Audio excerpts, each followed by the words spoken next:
Good afternoon, and I'm pleased to welcome you to a presentation highlighting local investment of the Canada Community Building Fund, formerly the federal gas tax. AMO delivers this federal funding directly to Ontario municipal governments, and we are proud to direct an open relationship that we have developed with the Government of Canada. I would like to welcome Jennifer O'Connell, Parliamentary Secretary to the Minister of Intergovernmental Affairs, Infrastructure and Communities, and Member of Parliament for Pickering-Uxbridge. She is also a former local councillor.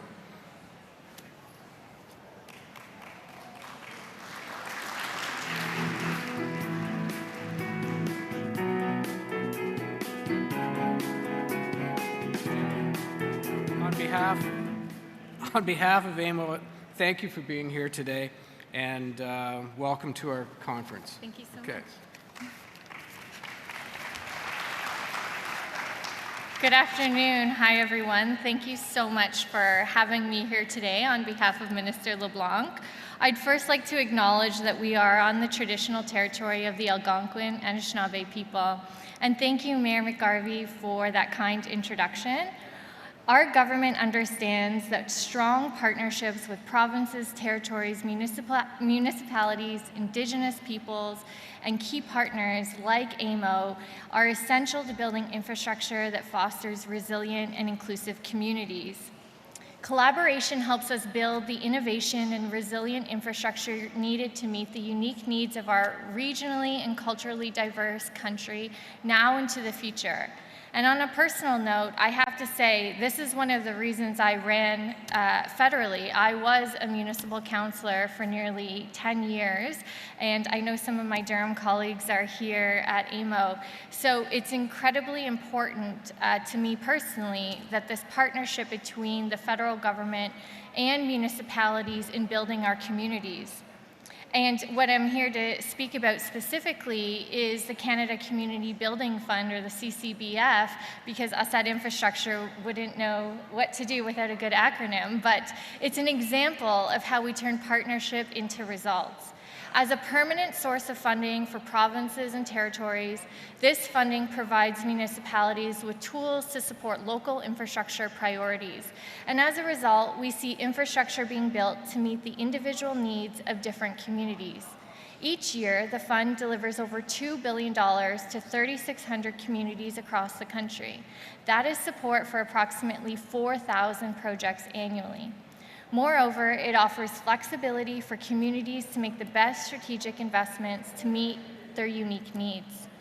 For Ontario, it means that over $800 million each year is provided to communities across the province, and we can see the results of the funding through strategic investments in communities across Ontario. In places like Oakville, CCBF funding has helped transform the Oakville Museum Coach House, a heritage building, into a multi-purpose venue that meets the community's needs while protecting the archaeological and cultural significance of the building and surrounding grounds. CCBF funding has helped restore a bridge in Frontenac County that crosses Harwood Creek and provides access to the 180-kilometer KMP Trail. This project has helped ensure that the trail, which is part of the Trans-Canada Trail, remains accessible and links to the community's active transportation network. Funding has helped grow the local economy by connecting travelers in the area to local businesses and restaurants. Or in the town of Lake of Bays Township, this crucial funding supported the rehabilitation of a road, giving residents and school buses a safer and smoother ride on their day-to-day journey. And in Brockville, this funding went towards installation of a new HVAC system for the popular tourist hub, the Brockville Aquatarium, making the facility more energy efficient and comfortable for visitors and employees. And in Owen Sound, it has meant the restoration of 2 valued shoreline walking trails to adapt to environmental changes and provide improved access to outdoor spaces. This year, hundreds of more projects across Ontario will support local economies, improve infrastructure, and as a result, will help build stronger and more resilient communities. Every year, through the CCBF, there are several thousand projects funded and each one contributes to our shared goals of growing our economy, strengthening our communities, and ensuring a clean environment.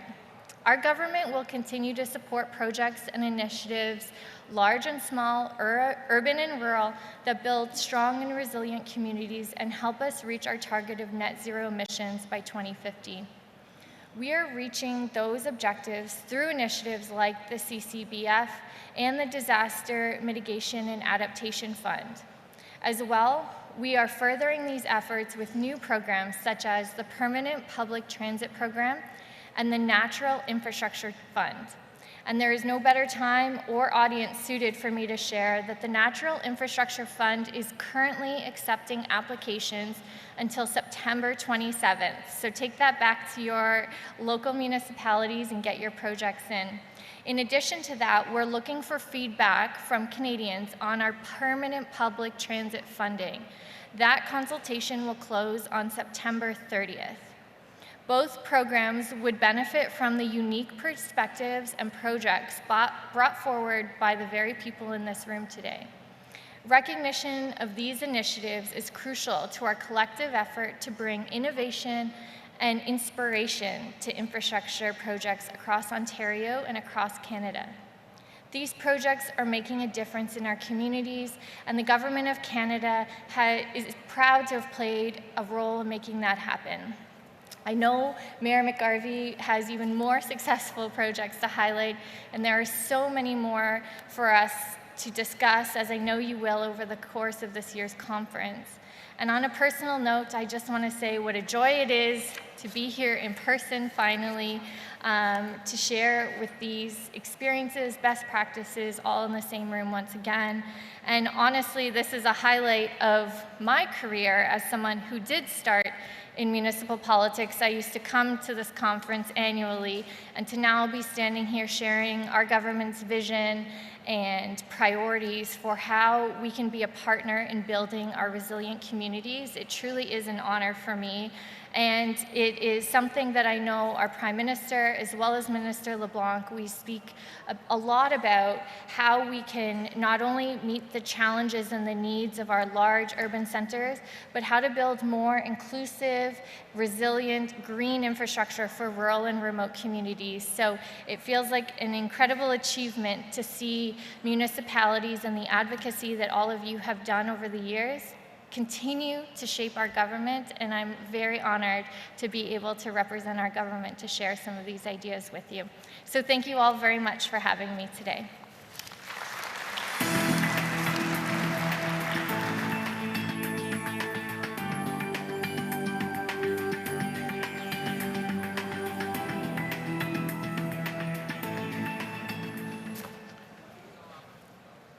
Thank you, Parliamentary Secretary O'Connell. Appreciate you having you here. In 2021, AMO administered over $1.3 billion from the Canada Community Building Fund. In that same year, municipal governments invested funds in over 1,500 projects with more than $7.4 billion. These projects involved the rehabilitation of many thousands of kilometers of roads, water mains and sewers, hundreds of buses, recreation facilities, and much more. So these projects, along with hundreds of project profiles, are mapped on our website, buildingcommunities.ca. And each year, AMO showcases a select few projects that illustrate the impact of the Canada Community Building Fund in our communities. This year, we chose to highlight 3 projects, each representing one of the fund's national objectives: economic growth, building strong cities and communities, and a clean environment. First, highlighting economic growth is the Region of Waterloo's investment in improvements to the Region of Waterloo International Airport.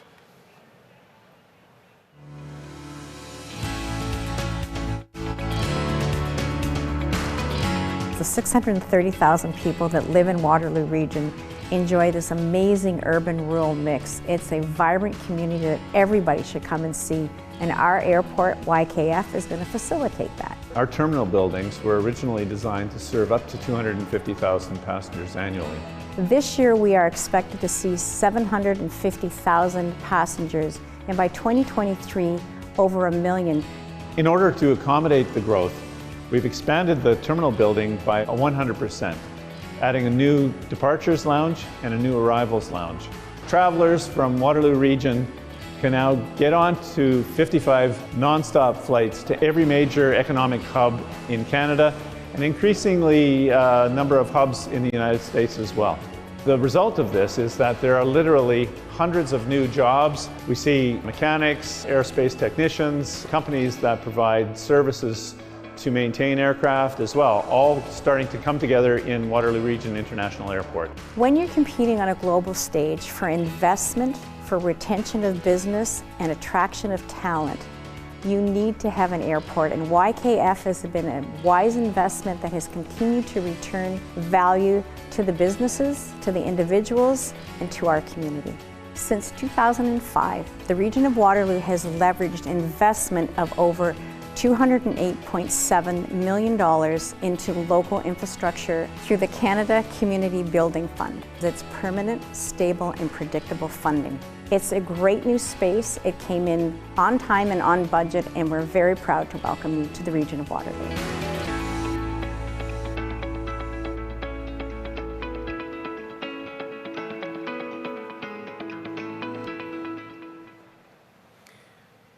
Next, to highlight building strong cities and communities is Elliott Lake's use of recycled asphalt to rehabilitate the parking lot at its municipality-operated ski hill.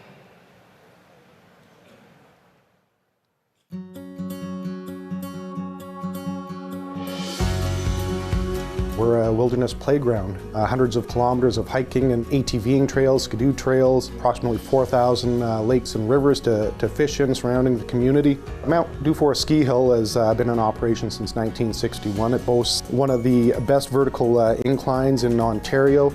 The ski hill parking lot has always been sloped down towards the bottom of the hill, so a lot of mud created, a lot of potholes with vehicles in and out. During COVID, a lot of the rules were to close the actual inside where you're changing into stuff, and then a lot of people had to do that on the outside of the parking lot. If you've ever walked in a pair of ski boots, you know it's already tough enough on a level ground, let alone on a potholed, muddy area. Obviously, we had to address that. Resurfacing was done last year, and it started getting utilized in the fall, and right away a lot of positive feedback.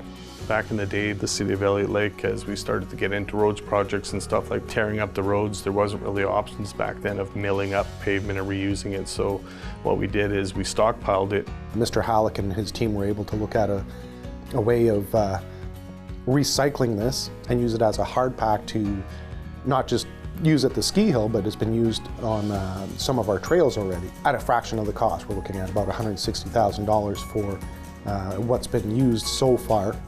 The Canada Community Building Fund provides permanent, stable funding for municipal infrastructure projects. So that gave us options of things that we never would have been able to do. So it kept the asphalt out of the landfill and the land that it was actually stockpiled on. Now, Elliott Lake's been going through a bit of a boom, and now that's up for commercial land or development in the future. So it's been a win-win that way as well.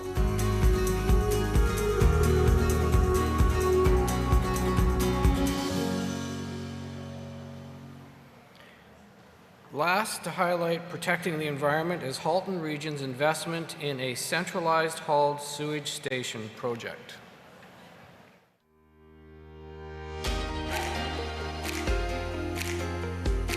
Halton Region developed a hauled sewage servicing master plan that guides the long-term goals and improvements for wastewater services to support residents and businesses. One of the recommendations from this plan was to build a centralized sewage receiving station near the region's biosolids management center and our Halton waste management site that is accessible from all the major highways in the region. In the past, hauled sewage from the wastewater from Halton's rural communities was accepted at the Georgetown wastewater treatment plant and the Armstrong Avenue pumping station.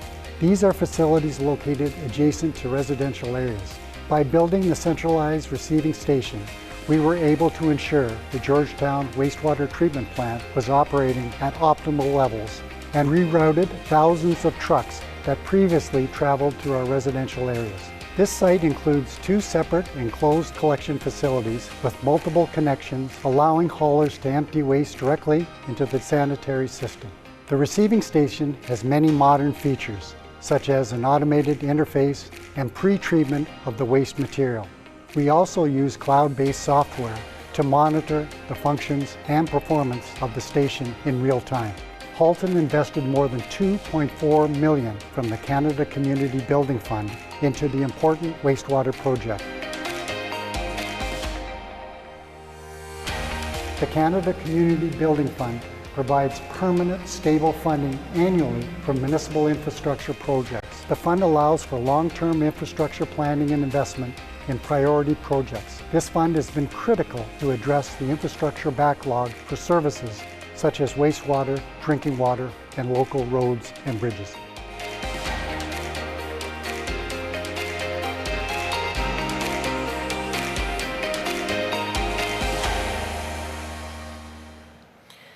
Congratulations to all 3 communities featured here today, and thank you again to Parliamentary Secretary Jennifer O'Connell for joining us. Enjoy the rest of the conference. Thank you.